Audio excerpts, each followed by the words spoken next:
This is of humor more keenly needed nor deeply appreciated than in time of war. CBS newsman Bill Keneally recalls one particular incident that occurred during World War II in Italy. And we have made it the basis for our unusual story today. Now, from Hollywood, romance.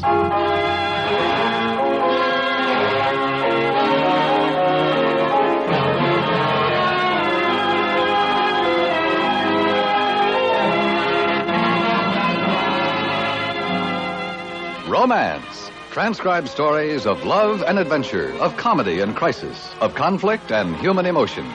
Today, the humorous adventures of a lieutenant in the Army Air Force during World War II, starring CBS's Johnny Dollar, Mr. Bob Bailey, in The Pride of Potawatomie, PA.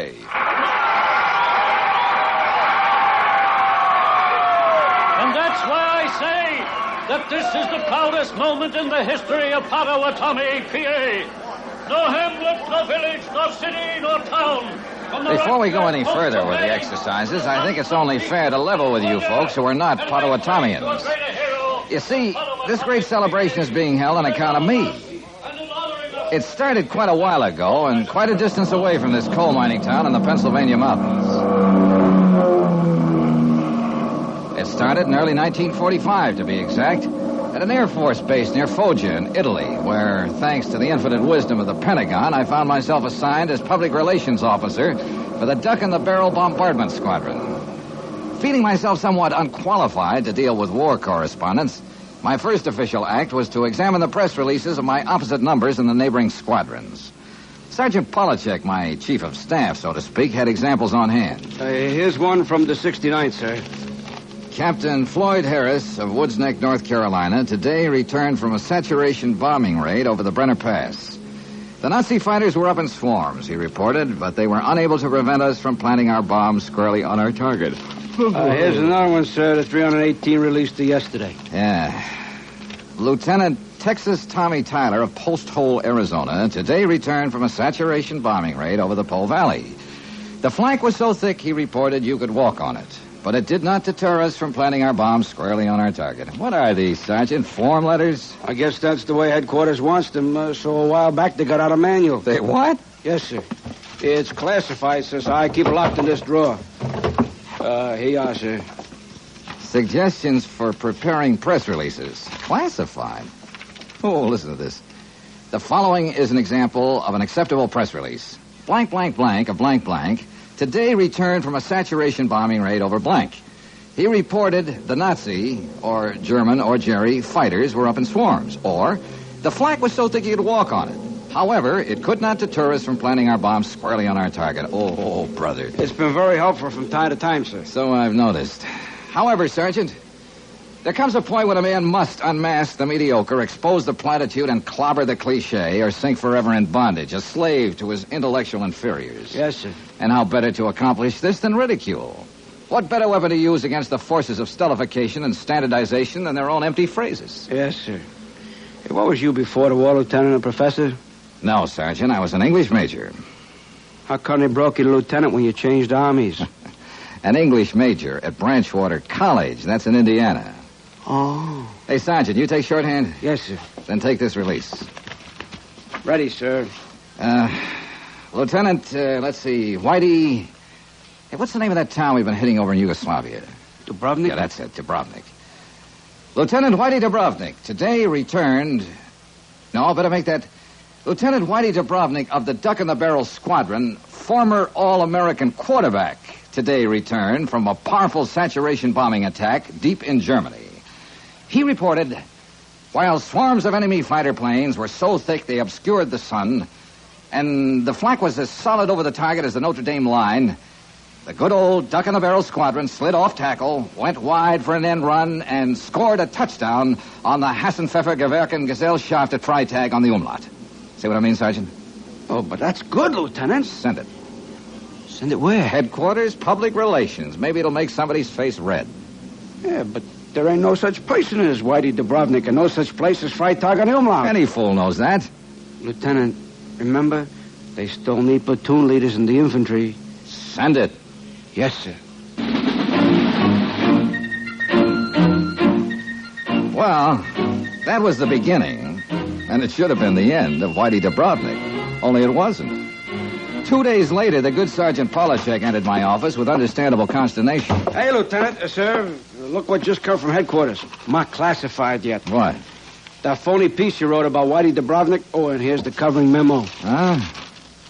You will add the attached to your classified material entitled A Manual Containing Suggestions for Preparing Press Releases. A careful examination of the attached will suggest that metaphor and simile may be effectively employed to aid cliché in the preparation of future releases. Gee, Lieutenant, you're famous. Well, it's nice to know that the press officer at headquarters has a sense of humor. And he wasn't the only one. I had underestimated my colleagues in the other squadrons. In no time, everybody was laying claim to Whitey Dubrovnik.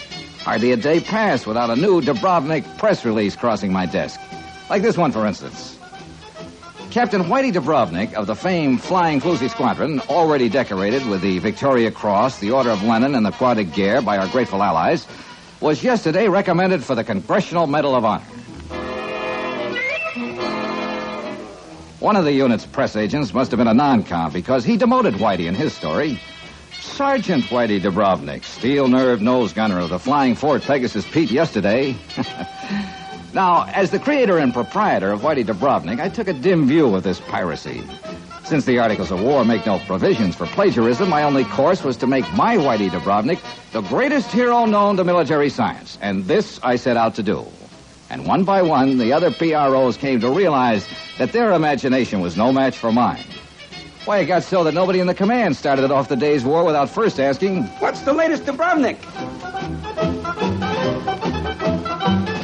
Then one otherwise fine day, Colonel Barnes, the headquarters press officer, was rotated to the States. Now, I suppose in the haste of his departure, he forgot to mention our private little joke to his successor, Major Drull. At any rate, the next morning, my latest and greatest Dubrovnik was received by a man for whom it was never intended. Why, it's amazing. What a story. Hello? Tarantula forward. This is Tarantula rear. Put me through the top hat by way of Easy Blue. Urgent.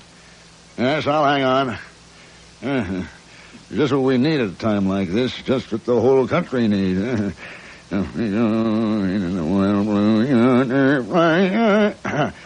Hello? Allied Forces Headquarters. Put me through to Colonel Sherdlew in Public Relations. Urgent. Yeah. Good morning, Colonel. This is Major Drull at Foggia. I trust you'll excuse me for phoning, Colonel, but I have a story here that won't wait for the regular channels. As a matter of fact, you may want to release it as a communique. Yes, sir. Yeah, very well. Here it is.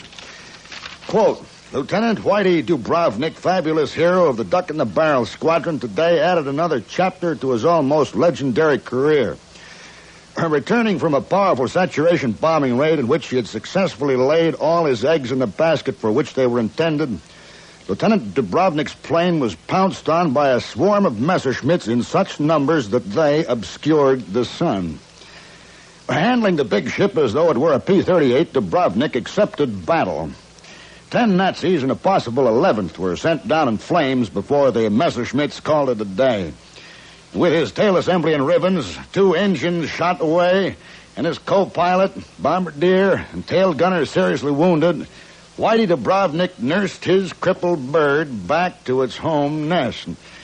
Characteristically, Lieutenant Dubrovnik minimized his part in the battle above the clouds. It's the team that counts, he stated simply. Unquote. Yeah. How's that for a story, Colonel? Oh, no, don't worry, sir. I'll keep on it. You haven't heard the last of Dubrovnik. And neither had I. A couple of hours later, Sergeant Polishek came in wearing a long white face and carrying a telegram. Ordinarily, a face like that could only indicate the cancellation of a weekend pass or the receipt of a Dear John letter. Read this, sir. It just come in on the teletype from AFHQ. Yeah? Please advise soonest Dubrovnik. College, hometown, biography, Burris Intercontinental News Service. Somebody goofed. Well, what are we going to do, sir? Anybody else see this come in? No, sir. Both original and carbon here? Yes, sir. It never got here. Yes, sir. Boy, it must be wonderful to have brains. Yeah, I suppose it is.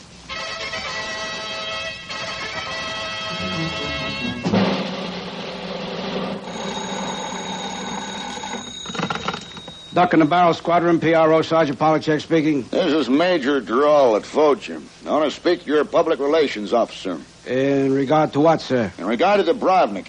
I'm sorry, sir, but Lieutenant Jones ain't here right now. He's out on the field waiting for Dubrovnik to come in from a mission. Would you care to leave a message, sir? Yes, I would.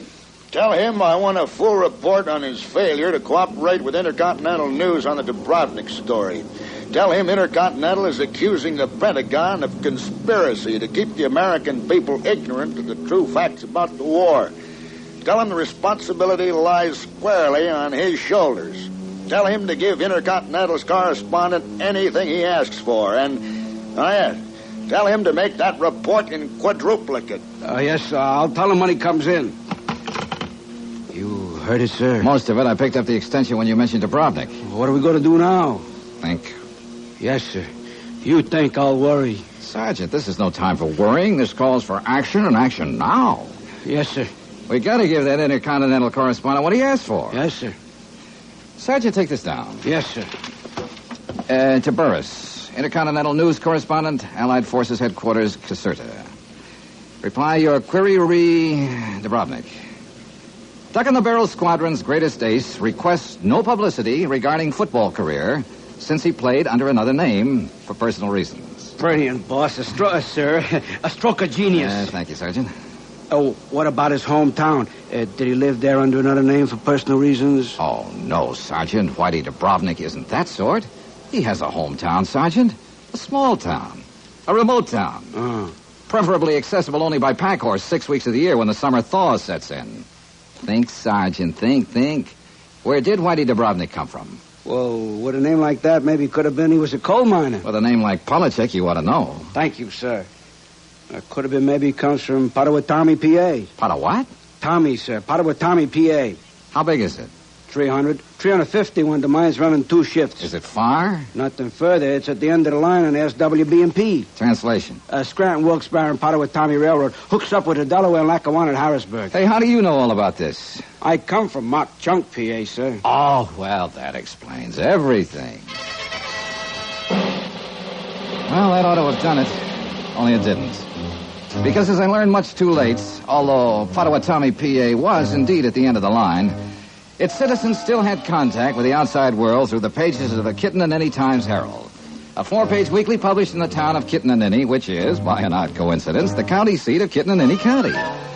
It was also somewhat later that I discovered that the Whitey Dubrovnik story gave the editor of the Kittananini Times-Herald an opportunity to use his boxcar headline type for the first time since Pennsylvania's favorite son, James Buchanan, was elected 15th President of the United States.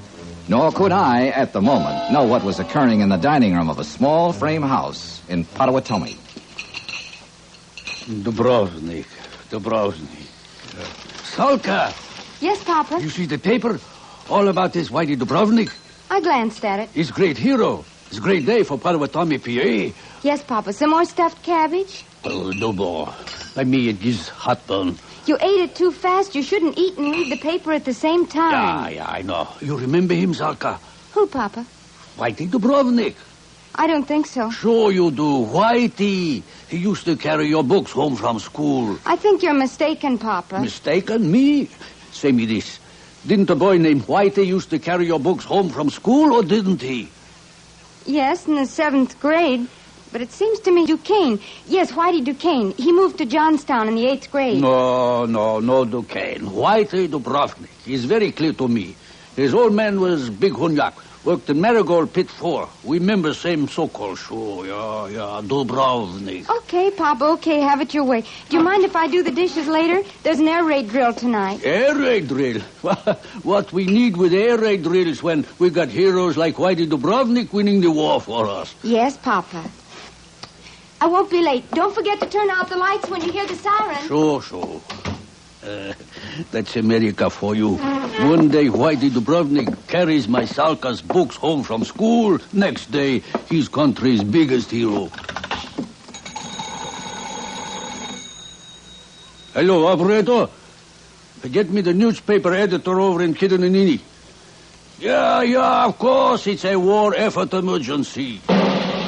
Meanwhile, back at the war, Whitey Dubrovnik flew no missions. Sergeant Polachek and I grounded him with the flu, and we're making plans to rotate him back to the States as quickly as possible when a phone call from headquarters snapped him back to active duty.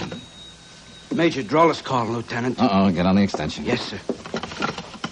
Duck in the Barrel, PRO, Lieutenant Jones speaking. This is Major Droll. Yes, sir. Say, we got a VIP coming in from the States in the morning, Lieutenant. Oh, yes, sir. I want you to go up to Rome and meet the plane. Yes, sir. Who is it? The special correspondent for the Kitten and Ninny Times-Herald. The what? The newspaper from Lieutenant Dubrovnik's hometown. They're sending a correspondent over for an on-the-spot interview with him. This may well be one of the great stories of World War II, Lieutenant. Oh, yes, sir. If it's handled right, it might well win a Pulitzer Prize for the young lady.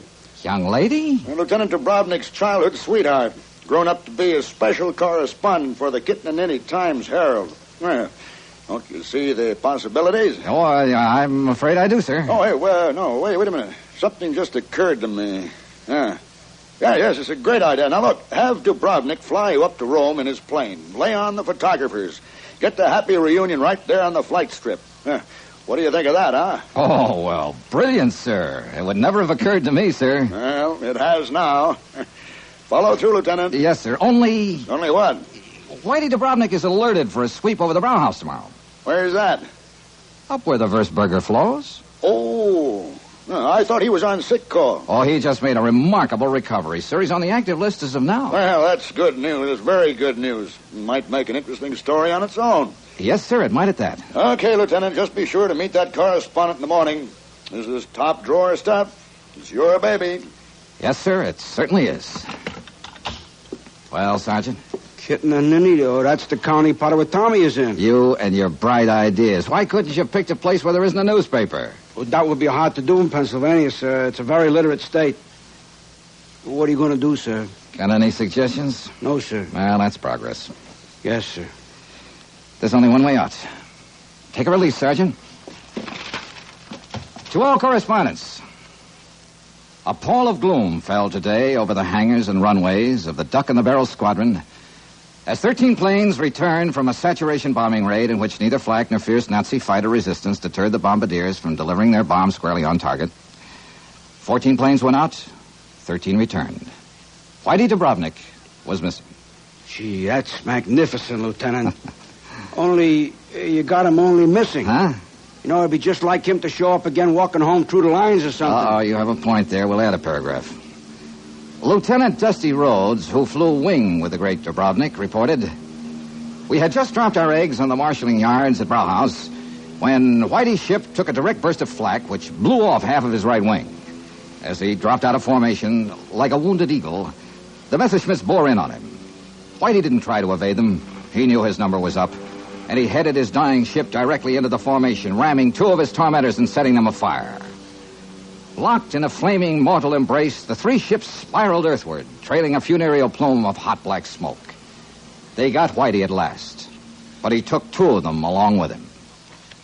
Awe, Atque, Wale, Whitey Dubrovnik, you are a great flyer and a great human being. We shall not see the likes of you again." Is that all? It's not enough? Lieutenant, I'm proud to serve under you. Thank you, Sergeant. Now let the lady correspondent come. One thing was for sure. This childhood sweetheart was as phony as a Mussolini lira. But then who was I to throw the first stone? The next thing that was for sure, she was awful pretty. Sort of a girl. So I broke the news of Whitey's last stand to her as gently as I could. And then I suggested that we hold a wake over lunch at the Hotel Hostler in Rome. Too bad you made the trip for nothing. Yes. But then Dubrovnik was nothing. Was he? You ought to know. You were his childhood sweetheart. Now, look here, Lieutenant. I didn't want to come on this trip. They made me. Papa started it. He was so positive that a kid named Whitey Dubrovnik used to carry my books home from school. And then when the neighbors and the people of Potawatomie heard about it, they started remembering, too. And well, soon everybody was telling everybody else's stories about Whitey Dubrovnik. Yeah, I understand how that can happen. But do you understand that nothing like this ever happened before in Potawatomie? This Whitey Dubrovnik put our town on the map. I'm almost glad he's dead. Why? Because, Lieutenant... Well, I've got a confession to make. Something I could never tell the people back home, but something I've got to tell somebody. Yes? I never knew anybody named Whitey Dubrovnik. And I've got a confession to make to you, Soka. Neither did I. Well, what was the use of confessing to the good citizens of Potawatomie? They were happy. They're happy today. Listen to them.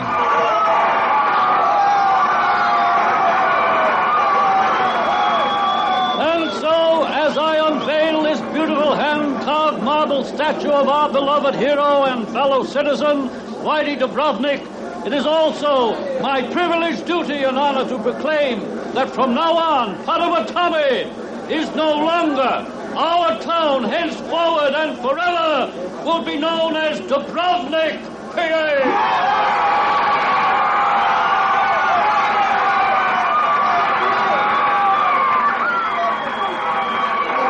Seems fair enough, when you consider the way our boys plastered Dubrovnik, Yugoslavia.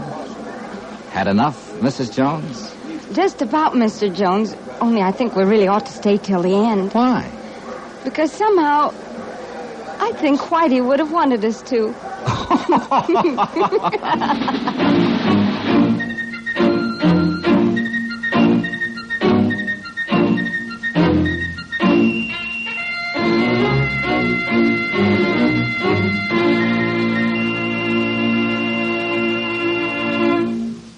Romance is produced and directed by William Frug. The Pride of Potawatomie, PA, was especially written for Romance by William N. Robeson and was based on an actual incident reported to us by CBS newsman William Keneally. Any similarity in today's story to characters living or dead is purely coincidental. Bob Bailey was heard as Lieutenant Jones, with Jack Crucian as Sergeant Polachek and John Daner as Major Drull. Others in the cast were Virginia Christine and Herb Butterfield.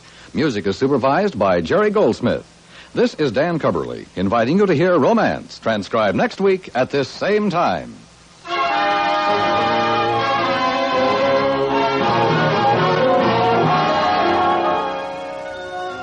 Every Sunday, CBS Radio presents On a Sunday Afternoon, broadcast by most of these same stations soon after the Philharmonic Symphony. Your host, Del Sharbert, brings you music from Bach to Count Basie. You'll also get your own local weather and traffic reports at frequent intervals, plus the latest sports and world news. Listen to On a Sunday Afternoon this Sunday. Stay tuned now for Gunsmoke, which follows immediately on most of these same stations.